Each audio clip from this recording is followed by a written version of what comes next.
السلام عليكم ورحمة الله وبركاته.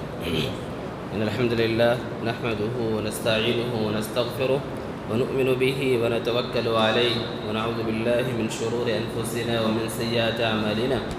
من يهده الله فلا مضل له ومن يضلل فلا هادي له، وأشهد أن لا إله إلا الله وأشهد أن محمدا عبده ورسوله. يا أيها الذين آمنوا اتقوا الله حق تقاته ولا تموتن إلا وأنتم مسلمون. يا أيها الناس اتقوا ربكم الذي خلقكم من نفس واحدة وخلق منها زوجها وبث منهما رجالا كثيرا ونساء، واتقوا الله الذي تساءلون به والأرحام إن الله كان عليكم رقيبا. يا أيها الذين آمنوا اتقوا الله وقولوا قولا سديدا يصلح لكم أعمالكم ويغفر لكم ذنوبكم، ومن يطع الله ورسوله فقد فاز فوزا عظيما. رب اشرح لي صدري ويسر لي أمري واحلل عقدة من لساني يفقه قولي رب زدني علما. حاضرین مجلس،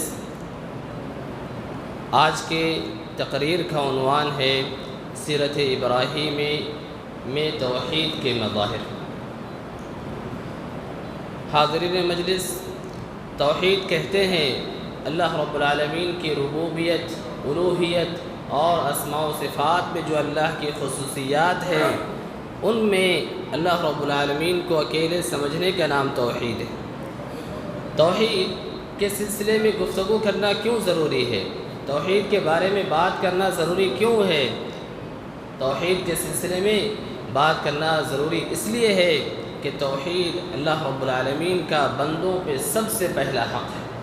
اللہ کے نبی صلی اللہ علیہ وسلم حضرت معاذ بن جبل رضی اللہ تعالیٰ عنہ کے ساتھ اپنے گدھے عفیر پہ سوار تھے. آپ صلی اللہ علیہ وسلم نے حضرت معاذ بن جبل رضی اللہ عنہ سے سوال کیا، هل تدری ما حق اللہ علی العباد وحق العباد علی اللہ؟ اے معاذ، کیا آپ جانتے ہیں کہ اللہ رب العالمین کا بندوں پہ کیا حق ہے اور بندوں کا اللہ رب العالمین پہ کیا حق ہے؟ تو معاذ بن جبل رضی اللہ تعالیٰ عنہ نے لا علمی کا اظہار کیا اور فرمایا اللہ و رسولہ اعلم، اللہ اور اس کے رسول صلی اللہ علیہ وسلم بہتر جانتے ہیں. تب اللہ کے نبی صلی اللہ علیہ وسلم نے معاذ رضی اللہ تعالیٰ عنہ کو بتلایا حق اللہ علی العباد ان یعبدوہ ولا یشرکوا بہ شیئا. اللہ کا بندوں پر حق یہ ہے کہ بندے اللہ رب العالمین کی عبادت کریں اور اللہ رب العالمین کی عبادت میں کسی اور کو شریک نہ کریں. وحق العباد علی اللہ الا يعذب من لا يشرك به شيئا.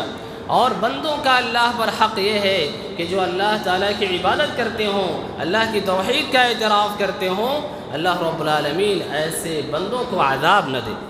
توحید کے سلسلے میں گفتگو کرنا ضروری اس لیے بھی ہے کہ توحید کے سلسلے میں اللہ رب العالمین نے خود گواہی دی ہے. اللہ رب العالمین کا فرمان ہے شہید اللہ انہ لا الہ الا هو والملائکۃ واولو العلم قائما بالقسط لا الہ الا هو العزیز الحکیم. اللہ رب العالمین اس بات کی گواہی دیتا ہے کہ وہ تنہا حقیقت میں معبود ہے، اور فرشتے بھی اس کی گواہی دیتے ہیں، اہل علم بھی اس کی گواہی دیتے ہیں جو انصاف پر قائم ہے کہ اللہ تعالیٰ کے علاوہ حقیقت میں کوئی معبود نہیں. اللہ رب العالمین نہایت غالب حکمت والا ہے. توحید کی اہمیت اس سے بھی واضح ہوتی ہے کہ انسانوں کی تخلیق، جنوں کی تخلیق کا مقصد ہی یہی ہے. اللہ رب العالمین نے فرمایا وما خلقت الجن والانس الا ليعبدون ما اريد منهم من رزق وما اريد ان يطعمون ان الله هو الرزاق ذو القوة المتين. انسانوں اور جنوں کی تخلیق میں نے اسی لیے کی ہے کہ وہ میری عبادت کریں. میں ان سے نہ روزی چاہتا ہوں اور نہ میں یہ چاہتا ہوں کہ وہ مجھے کھلائیں اور پلائیں. یقیناً اللہ رب العالمین ہی سب کو بہت ہی زیادہ روزی دینے والا ہے، اور ساتھ ہی ساتھ اللہ سبحانہ وتعالیٰ نہایت ہی قوت والا اور نہایت ہی مضبوط ہے. توحید اسلام کا سب سے پہلا اور اہم رکن ہے. اللہ کے نبی صلی اللہ علیہ وسلم نے فرمایا بنی الاسلام علی خمس شہادت ان لا الہ الا اللہ، کہ اسلام کی بنیاد جن 5 امور میں ہے ان میں سے سب سے پہلا توحید ہے. اور توحید کے سلسلے میں گفتگو کرنا اس لیے بھی ضروری ہے، توحید کی اہمیت اس لیے بھی ہے کہ انسان کا کوئی بھی عمل اس توحید کے بغیر ناقابل قبول ہے۔ اللہ تعالیٰ فرماتے ہیں وَلَقَدْ أُوحِيَ إِلَيْكَ وَإِلَى الَّذِينَ مِنْ قَبْلِكَ لَئِنْ أَشْرَكْتَ لَيَحْبَطَنَّ عَمَلُكَ وَلَتَكُونَنَّ مِنَ الْخَاسِرِينَ۔ اللہ تعالیٰ نے فرمایا کہ اے نبی، آپ کی طرف اور آپ سے پہلے والے لوگوں کی طرف یہ وحی کر دی گئی ہے کہ اگر آپ شرک کرتے ہیں تو آپ کا سارا عمل ضائع ہو جائے گا اور آپ حقیقت میں خسارہ اٹھانے والے ہوں۔ توحید کی اہمیت اس سے بھی واضح ہوتی ہے کہ اللہ سبحانہ و تعالیٰ نے انبیاء کرام علیہم السلام کا جو سلسلہ جاری فرمایا ہے وہ اسی توحید کے خاطر ہے۔ اللہ رب العالمین نے فرمایا وَمَا أَرْسَلْنَا مِن رَّسُولٍ وَلَقَدْ بَعَثْنَا فِي كُلِّ أُمَّةٍ رَّسُولًا أَنِ اعْبُدُوا اللَّهَ وَاجْتَنِبُوا الطَّاغُوتَ، کہ ہم نے ہر امت میں رسول کو بھیجا ہے اسی کے ساتھ کہ وہ اللہ رب العالمین کی عبادت کا حکم دیں اور اس بات کا حکم دیں کہ لوگ اللہ کے ساتھ عبادت کے ساتھ طاغوت کی عبادت سے بچتے رہیں۔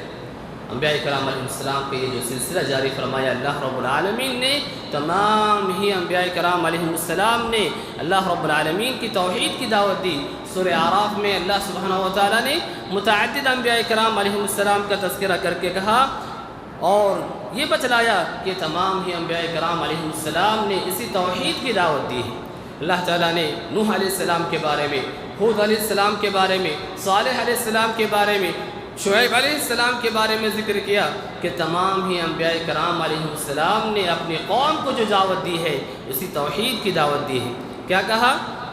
یا قوم اعبدوا اللہ ما لکم من الہ غیرہ، کہ اے میرے قوم کے لوگوں صرف اور صرف اللہ رب العالمین کی عبادت کرنا، اللہ کے علاوہ تمہارا حقیقت میں کوئی بھی معبود نہیں۔ اور یہی توحید تمام ہی انبیاء کرام علیہ السلام کی دعوت کا خلاصہ ہے۔ اللہ تعالیٰ فرماتے ہیں وَمَا أَرْسَلْنَا مِن قَبْلِكَ مِن رَّسُولٍ إِلَّا نُوحِي إِلَيْهِ أَنَّهُ لَا إِلَٰهَ إِلَّا أَنَا فَاعْبُدُونِ، کہ آپ سے پہلے ہم نے جتنے بھی رسولوں کو بھیجا ہے ہم نے تمام ہی کی طرف اس بات کی وحی کی ہے کہ وہ حقیقت میں وہی معبود ہے، لہذا اسی کی عبادت کی جائے۔ ظاہر ہے کہ جو عمل اس قدر اہم ہو، جس عمل کی اتنی زیادہ اہمیت ہو، جس کے بغیر انسان کا عمل قبول نہ ہو، انسان کو اس کے سلسلے میں گفتگو کرنے کی ضرورت ہے، اس کو سیکھنے کی ضرورت ہے، اس کے مظاہر کو جاننے کی ضرورت ہے۔ انبیاء کرام علیہ السلام کے جو سلسلہ اللہ رب العالمین نے جاری فرمایا، ظاہر ہے کہ نبوت و رسالت کے سلسلے میں اللہ رب العالمین کے وہ چنندہ بندے ہیں، اس ناحیے سے ان کا مقام اور مرتبہ بہت ہی اونچا ہوتا ہے، لیکن اللہ تعالیٰ نے فرمایا کہ نبوت و رسالت کے ذریعے سے چنے جانے کے باوجود بھی اللہ تعالیٰ نے ان کے مقام اور مرتبے مختلف رکھے ہیں۔ اللہ نے فرمایا تِلْكَ الرُّسُلُ فَضَّلْنَا بَعْضَهُمْ عَلَى بَعْضٍ مِّنْهُمْ مَنْ كَلَّمَ اللَّهُ، کہ یہ رسول ہیں جن کو ہم نے بعض کو بعض پر فوقیت دی ہے، کچھ ایسے ہیں جو اللہ رب العالمین کے کلام سے سرفراز ہوئے، منہم من کلم اللہ۔ ظاہر ہے کہ تکلیم کے ذریعے جو سرفراز کیے گئے بہت ہی کم نبیوں کو یہ جو ہے خصوصیت حاصل ہوتی ہے۔ انبیاء کرام علیہ السلام میں ان میں سے بھی چنندہ لوگ ایسے ہیں جن کو اللہ تعالیٰ کے نزدیک بڑا ہی مقام اور مرتبہ ہے، وہ اولو العزم پیغمبر کہلاتے ہیں۔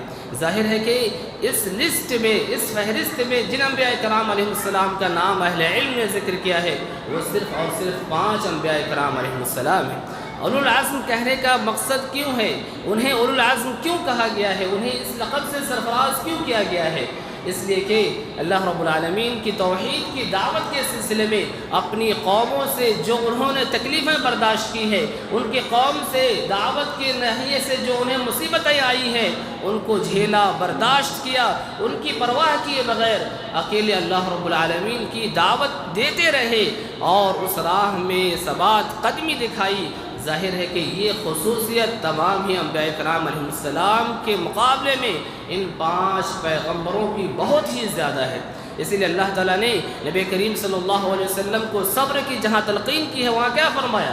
فَاصْبِرْ كَمَا صَبَرَ أُولُو الْعَزْمِ مِنَ الرُّسُلِ، آئے نبی کریم صلی اللہ علیہ وسلم آپ ایسے ہی صبر کریں جیسے کہ اولو العزم جو ہے پیغمبروں نے صبر کیا ہے۔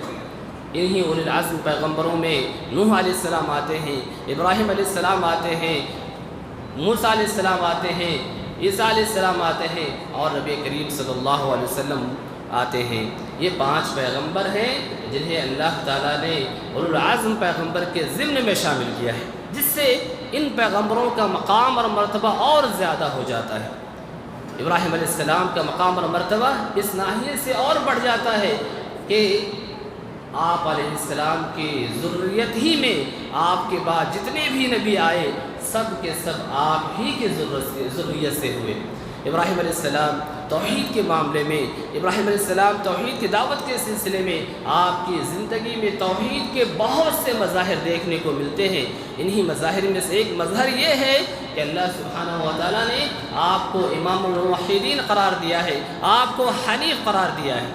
قرآن مجید میں اللہ رب العالمین نے ابراہیم علیہ السلام کے جو اوصاف ذکر کیے ہیں، جو خصوصیات بیان کی ہیں، ان میں حنیف کے ذریعے سے اللہ سبحانہ و تعالیٰ نے قرآن مجید میں 8 مقامات پر آپ کا تذکرہ کیا ہے، اور یہ ایسا وصف ہے جو کسی اور نبی کے خاطر، جو کسی اور رسول کے خاطر اللہ رب العالمین نے قرآن مجید میں استعمال نہیں کیا ہے۔ ظاہر ہے کہ اس سے توحید کے معاملے میں ابراہیم علیہ السلام کا مقام اور مرتبہ کیا ہے وہ ضرور واضح ہو جاتا ہے کہ ایک نبی تمام انبیاء کی طرح انہوں نے بھی توحید کی دعوت دی، لیکن توحید کی دعوت دینے کے سلسلے میں، توحید کی تحقیق کے سلسلے میں آپ اس قدر اونچے مقام پر فائز ہیں کہ اللہ رب العالمین نے آپ کے لیے حنیف کا لفظ استعمال کیا ہے۔ حنیف کا معنی کیا ہے؟ حنیف کہتے ہیں مائل ہونے کو، یعنی وہ شخص جو اللہ رب العالمین کی طرف توحید کے ذریعے سے مائل ہو۔ الاقبال علی اللہ بالتوحید، اہل علم نے حنیف کا مطلب یہ بتایا ہے کہ وہ شخص جو توحید کے ذریعے سے اللہ رب العالمین کی طرف متوجہ ہوتا ہو۔ ظاہر ہے کہ یہ وصف تمام ہی انبیاء کرام علیہ السلام کے لیے ہے، لیکن اس کے باوجود اگر ابراہیم علیہ السلام کے لیے قرآن مجید میں 8 مقامات پر خصوصیت کے ساتھ یہ وارد ہوا ہے، تو ہم ابراہیم علیہ السلام کی زندگی میں توحید کے مظہر کو ہم جان سکتے ہیں کہ آپ علیہ السلام نے توحید کے سلسلے میں کس قدر اونچے مقام پر آپ فائز ہیں، کتنی آپ نے قربانیاں دی ہیں، کتنی آپ نے توحید کے سلسلے میں کوششیں کی ہیں۔ یہی وجہ ہے کہ اللہ رب العالمین نے دیگر انبیاء کرام علیہ السلام کی طرح آپ کی دعوت توحید کا جو مختلف مقامات پہ تذکرہ کیا ہے، کہیں انفرادی دعوت کا تذکرہ کیا ہے، کہیں اجتماعی دعوت کا تذکرہ کیا ہے، کبھی آپ نے آہستہ آہستہ اپنے قوم کے لوگوں کو توحید کے بارے میں بتلایا ہے، کہیں آپ علیہ السلام توحید کی دعوت کے سلسلے میں آپ نے شدت برتی ہے، کہیں کچھ اور اسلوب اپنایا ہے، کبھی کہیں اور طریقہ اختیار کیا ہے۔ اللہ سبحانہ و تعالیٰ نے آپ کی توحید کے دعوت کے جو متعدد اسالیب ذکر کیے ہیں، مختلف مراحل ذکر کیے ہیں، انہی میں سے ایک یہ ہے، اللہ رب العالمین فرماتے ہیں وَإِبْرَاهِيمَ إِذْ قَالَ لِقَوْمِهِ اعْبُدُوا اللَّهَ وَاتَّقُوهُ ذَلِكُمْ خَيْرٌ لَكُمْ إِن كُنتُمْ تَعْلَمُونَ۔ ابراہیم کو یاد کرو کہ جب کہ انہوں نے اپنی قوم سے کہا، اے قوم کے لوگوں، اللہ رب العالمین کی عبادت کرو، اسی سے ڈرو، یہی تمہارے لیے بہتر ہے اگر تم جانتے ہو۔ انما تعبدون من دون اللہ اوثانا، تم اللہ رب العالمین کو چھوڑ کر کے بتوں کی پرستش کرتے ہو، وتخلقون افکا، اور جھوٹ گڑھتے ہو۔ ان الذین تعبدون من دون اللہ لا یملکون لکم رزقا، اے لوگو جس کی تم اللہ کو چھوڑ کر کے عبادت کرتے ہو وہ تمہارے لیے کسی بھی قسم کے رزق کے مالک نہیں۔ فابتغوا عند اللہ الرزق واعبدوہ واشکروا لہ الیہ ترجعون، اللہ کے پاس روزی تلاش کرو اور اسی کی عبادت کرو اور اسی کے شکر گزار رہو، اسی کی طرف تمہیں لوٹ کر کے جانا ہے۔ ابراہیم علیہ السلام نے جس گھر میں آنکھیں کھولی ہیں وہ ایک گھرانہ ایسا تھا، آپ کے والد بت بناتے تھے، بت بیچتے تھے اور بتوں کی پرستش کرتے تھے۔ ظاہر ہے کہ جب آپ علیہ السلام نے قوم کے دیگر لوگوں کو توحید کی دعوت دی ہے، یہ کیسے ممکن ہو سکتا ہے کہ اپنے گھر کو یوں ہی چھوڑ دیں، اپنے والد کو توحید کی دعوت دیے بغیر رہ جائیں؟ ایسا کیسے ممکن ہو سکتا ہے؟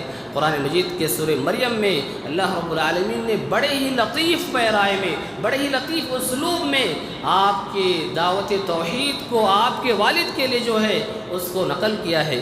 اللہ رب العالمین فرماتے ہیں وَاذْكُرْ فِي الْكِتَابِ إِبْرَاهِيمَ إِنَّهُ كَانَ صِدِّيقًا نَبِيًّا، آپ ابراہیم علیہ السلام کا اس کتاب میں تذکرہ کریں کیونکہ وہ نہایت ہی سچے نبی تھے۔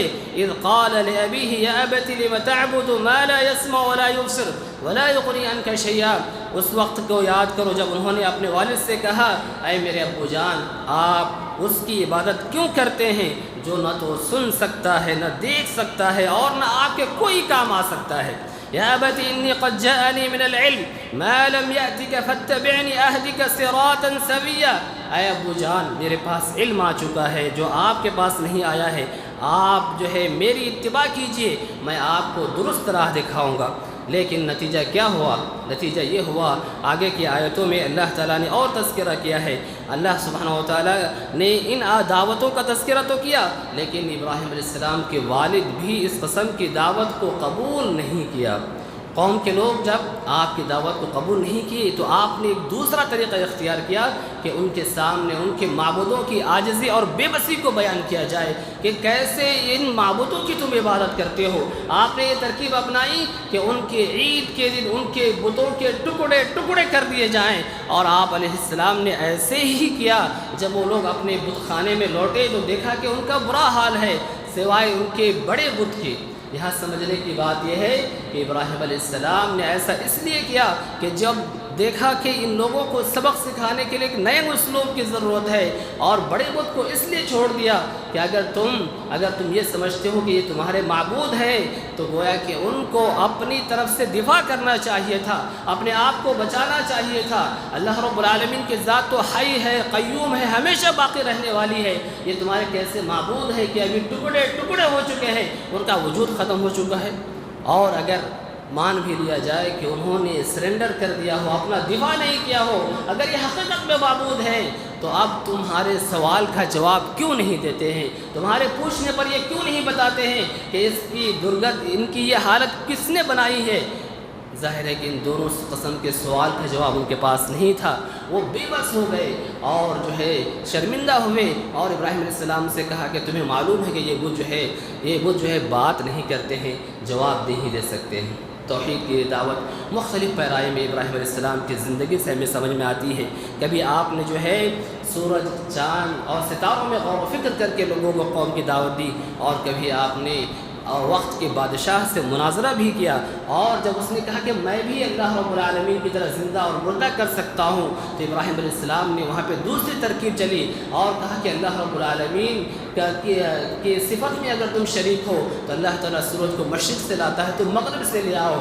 جو ہے یہاں پہ کافر ہکا بکا رہ جاتا ہے، اور توحید کے سلسلے میں اس کے پاس کوئی جواب نہیں بن پاتا ہے۔ توحید کے مظاہر میں سے ابراہیم علیہ السلام کی زندگی میں جو اور بھی مظاہر ہیں ان میں سے ایک یہ ہے کہ توحید کے شرک سے ڈرنا اور شرک سے بچنے کے سلسلے میں دعا کرنا ہے۔ ظاہر ہے کہ شرک سے بچنے کی ضرورت کیوں پڑتی ہے؟ اس لیے کہ شرک کو اللہ رب العالمین نے کہا کہ سب سے بڑا گناہ ہے۔ عبداللہ بن مسعود رضی اللہ تعالیٰ عنہ نے نبی کریم صلی اللہ علیہ وسلم سے سوال کیا ای الذنب اعظم، اے اللہ کے رسول صلی اللہ علیہ وسلم کون سا گناہ سب سے بڑا ہے؟ آپ نے جواب دیا ان تجعل للہ ندا وهو خلقک، کہ آپ اللہ کا شریک ٹھہراؤ، آپ اللہ کے ساتھ کسی اور کی عبادت کراؤ، حالانکہ اللہ تعالیٰ نے ہی آپ کو پیدا کیا ہے۔ ظاہر ہے کہ شرک سب سے بڑا گناہ ہے، ایسا گناہ ہے جس کو اللہ تعالیٰ نے ظلم سے تعبیر کیا ہے۔ یہ شرک ایسا گناہ ہے جو کبھی بھی معاف نہیں ہو سکتا ہے الا کہ یہ کہ انسان اس گناہ سے دوبارہ سے توبہ کرے۔ شرک اس قدر خطرناک گناہ ہے کہ ہمارے اور آپ کے اعمال کو شرک جو ہے برباد کر دیتا ہے۔ شرک اس قدر خطرناک گناہ ہے کہ اگر انسان شرک کی حالت میں مر جاتا ہے تو وہ نعوذ باللہ ہمیشہ کے لیے جہنم میں قرار پاتا ہے۔ ظاہر ہے کہ ان خطورت کو ذہن میں رکھتے ہوئے انسان کو شرک سے ڈرنا چاہیے اور ڈرنے کے سلسلے میں دعا کرنی چاہیے۔ ابراہیم علیہ السلام کے مقام اور مرتبے کو آپ ذہن میں رکھیں اور سوچیں کہ ایک نبی جو اس قدر عظیم ہے، اس کا مقام اور مرتبہ اتنا زیادہ ہے، اس کے باوجود وہ شرک سے کتنا زیادہ خوف کھاتا ہے اور شرک سے بچنے کے لیے اللہ رب العالمین سے دعائیں کرتا ہے۔ اللہ رب العالمین نے ابراہیم علیہ السلام کے سلسلے میں ذکر کیا وَإِذْ قَالَ إِبْرَاهِيمُ رَبِّ اجْعَلْ هَذَا الْبَلَدَ آمِنًا وَاجْنُبْنِي وَبَنِيَّ أَن نَّعْبُدَ الْأَصْنَامَ۔ رب إنهن أضللن كثيرا من الناس فمن تبعني فإنه مني ومن عصاني فإنك غفور رحيم۔ اے اس وقت کو یاد کرو جب ابراہیم علیہ السلام نے کہا اے میرے رب اس شہر کو امن و امان والا بنا اور مجھے اور میرے آل و اولاد کو دور رکھ کہ ہم بتوں کی عبادت کریں۔ اے میرا رب ان بتوں نے بہت سے لوگوں کو گمراہ کر دیا ہے، جس نے میری اتباع کی گویا کہ وہ مجھ میں ہے، اور جس نے میری نافرمانی کی یقیناً تو بڑا ہی معاف کرنے والا ہے، رحم کرنے والا ہے۔ حاضرین، اگر ایک نبی شرک کے سلسلے میں اس قدر خوف کھاتا ہو، آج کے زمانے کے مسلمانوں کو شرک سے کس قدر ڈرنا چاہیے، آج کے مسلمانوں کا ایمان کتنا کمزور ہے، ایمان کے سلسلے میں ہم اور آپ کس معیار کے اللہ ہی بہتر جانتا ہے۔ ایک ایمان کے سلسلے میں، توحید کے سلسلے میں اس قدر معیار پر پہنچا ہوا نبی اگر شرک سے ڈرتا ہو تو ہم کو اور آپ کو کس قدر خوف کھانا چاہیے۔ اسی لیے ایک تابعی کا قول ہے من یأمن البلاء بعد ابراہیم، کہ ایک نبی جب توحید کے سلسلے میں شرک سے ڈر رہا ہے، اپنے آل و اولاد کے سلسلے میں ڈر رہا ہے، تو آپ کے بعد شرک سے کون محفوظ رہ سکتا ہے۔ اسی طریقے سے ابراہیم علیہ السلام کی زندگی میں جو توحید کے مظاہر ہیں ان میں سے ایک یہ بھی ہے کہ امن و امان توحید ہی میں ہے، امن و امان توحید ہی میں ہے۔ توحید کے فضائل میں سے ایک فضیلت یہی ہے کہ اہل توحید کو دنیا میں بھی اور کل آخرت میں بھی امن و امان حاصل ہوگا۔ اہل توحید ہی خصوصاً آخرت میں نہایت ہی مطمئن اور پرسکون زندگی گزار رہے ہوں گے۔ اللہ رب العالمین نے کہا الذین آمنوا ولم يلبسوا ایمانهم بظلم اولئک لهم الامن وهم مهتدون، جو لوگ ایمان لائے اور اپنے ایمان کو ظلم سے ملوث نہیں کیا، ایسے ہی لوگوں کے لیے امن ہے اور یہی لوگ حقیقت میں ہدایت یافتہ ہیں۔ ابراہیم علیہ السلام کی زندگی میں توحید کے اس مظہر میں سے ذکر جو آیا ہے سورہ انعام میں آیا ہے، اللہ رب العالمین فرماتے ہیں وَكَيْفَ أَخَافُ مَا أَشْرَكْتُمْ وَلَا تَخَافُونَ أَنَّكُمْ أَشْرَكْتُمْ بِاللَّهِ مَا لَمْ يُنَزِّلْ بِهِ عَلَيْكُمْ سُلْطَانًا، میں کیسے اس سے ڈروں جس کو تم نے اللہ کے ساتھ شریک قرار دیا ہے، اور تم ڈرتے نہیں ہو کہ تم نے اللہ کے ساتھ کسی اور کو شریک قرار دیا ہے۔ ما لم ينزل به علیکم سلطانا، جس کی اللہ تعالیٰ نے کوئی دلیل نہیں اتاری ہے۔ فَأَيُّ الْفَرِيقَيْنِ أَحَقُّ بِالْأَمْنِ إِن كُنتُمْ تَعْلَمُونَ، دونوں جماعتوں میں سے کون سی جماعت امن و امان کی زیادہ حق ہے اگر تم جو ہے جانتے ہو۔ توحید کے مظاہر میں سے ابراہیم علیہ السلام کی زندگی میں سے ایک یہ بھی ہے کہ انسان کو اپنے عمل کے قبول ہونے کے سلسلے میں خوف کھانا چاہیے، ڈرنا چاہیے۔ اللہ رب العالمین نے انبیاء کرام علیہ السلام نیک بندوں اور اہل ایمان کا شیوا ہی یہی بتلایا ہے کہ اہل ایمان اپنے اعمال کی قبولیت کے سلسلے میں خائف رہتے ہیں، ڈرتے رہتے ہیں کہ کہیں اس کا یہ عمل رد نہ ہو جائے۔ اللہ تعالیٰ نے انبیاء کرام علیہ السلام کے بارے میں کہا انہم کانوا یسارعون فی الخیرات ویدعوننا رغبا ورہبا وکانوا لنا خاشعین، یہ انبیاء کرام علیہ السلام خیر کے معاملے میں بڑے ہی سبقت کرنے والے تھے اور ہمیں رغبت کے ساتھ اور رہبت کے ساتھ پکارتے تھے اور ہمارے لیے خشوع اختیار کرنے والے تھے۔ ابراہیم علیہ السلام کی زندگی میں یہ مظہر کہاں آیا ہے؟ یہاں آیا ہے جب وہ اللہ کے حکم سے اللہ رب العالمین کے کعبے کو تعمیر کر رہے تھے۔ یہاں بھی غور کرنے کی بات ہے کہ ایک نبی، وقت کا ایک نبی اللہ کے حکم سے اللہ کے گھر کی تعمیر کر رہا ہو اور اس کے باوجود انہیں یہ خوف لاحق ہو کہ کہیں ان کا یہ عمل رد نہ کر دیا جائے۔ اللہ کے دربار میں دعا کر رہے ہیں ربنا تقبل منا انک انت السمیع العلیم، اے ہمارے رب ہمارے اس عمل کو قبول کر لے، تو نہایت سننے والا اور جاننے والا ہے۔ ہم اور آپ کو اپنے اعمال کی قبولیت کے سلسلے میں کس قدر خوف ہونا چاہیے، ہم اور آپ ابراہیم علیہ السلام کی اس دعا سے اندازہ لگائیں اور اپنے اعمال پہ نہایت ہی مطمئنہ بیٹھ جائیں کہ ہم نے نیک اعمال کر دیا ہے، اللہ کے یہاں قبول ہونا ہی ہونا ہے۔ اسی طریقے سے ابراہیم علیہ السلام کی زندگی میں جو توحید کے مظاہر ہیں انہی میں سے ہے اللہ رب العالمین پر بھروسہ کرنا۔ اللہ سبحانہ و تعالیٰ نے مومن کی وصف ہی یہی بتلائی ہے، مومن کی صفت ہی یہی بتلائی ہے کہ اہل ایمان اللہ رب العالمین پر بھروسہ کرتے ہیں۔ آپ ابراہیم علیہ السلام کی زندگی میں اس وصف کو دو موقعوں پر غور کر سکتے ہیں۔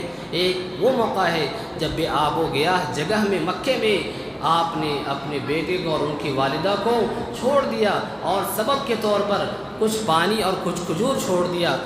حاجر علیہ السلام کے سوال کرنے پر آپ نے کوئی جواب نہیں دیا، ظاہر ہے کہ جہاں پر کسی قسم کی آبادی نہ ہو، آج کا انسان تو کو دور کی بات ہے کہ ایسی جگہوں پر رکھے۔ اللہ کے حکم کی اطاعت کرتے ہوئے ابراہیم علیہ السلام نے وہاں رکھا، اور جب سوال ہوا بارہا اور پہچان گئی حاجر علیہ السلام کہ یہ اللہ کا حکم ہے، تو وہ اطمینان کر گئی کہ اللہ رب العالمین انہیں ضائع نہیں کرے گا۔ اسی طریقے سے توحید کے مظاہر میں سے یہ بھی ہے کہ ایک موحد شخص اللہ کے حکم کے آگے سر نگو کرتا ہے۔ اللہ تعالیٰ اس کو جو بھی حکم دیتا ہے وہ ان حکم پر نہایت ہی اطاعت و فرمانبرداری کرتے ہوئے اللہ کے حکم کو بجا لاتا ہے۔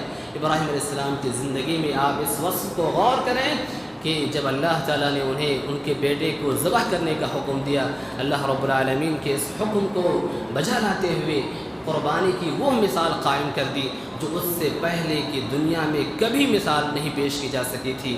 یہ گویا کہ اللہ رب العالمین کی اطاعت و فرما برداری کا جذبہ تھا، کیونکہ اہل توحید اللہ رب العالمین کے مطیع و فرما بردار ہوتے۔ یہ اور اس طرح کی ابراہیم علیہ السلام کی زندگی میں توحید کے بہت سے مظاہر ہیں۔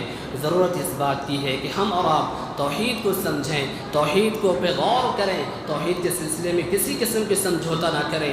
ابو الدرداء رضی اللہ تعالیٰ عنہ کو اللہ کے نبی صلی اللہ علیہ وسلم نے ایک نصیحت کی، ایک وصیت کی کہ اے ابو الدرداء، اللہ کے ساتھ شرک نہ کرنا، وَإِن قُتِلْتَ أَوْ حُرِّقْتَ، اگر تمہیں ٹکڑے ٹکڑے کر دیا جائے، اگر تمہیں قتل کر دیا جائے، تمہیں جلا دیا جائے، اللہ کے ساتھ شرک نہ کرنا، کیونکہ شرک جو ہے نہایت ہی خطرناک گناہ ہے۔ آج کا مسلمان شرک کو بہت ہی معمولی سمجھنے لگا ہے، اس میں نہایت ہی احتیاط کی ضرورت ہے۔ اصغر ہو کہ اکبر، شرک اصغر ہو کہ اکبر، ہر قسم کے شرک سے دور رہنے کی ضرورت ہے۔ اللہ رب العالمین سے دعا کریں کہ اللہ رب العالمین ہمیں توحید پر باقی رکھے، شرک سے جو ہے دور کرے۔ آمین۔ سبحان ربک رب العزة عما یصفون وسلام علی المرسلین والحمد للہ رب العالمین۔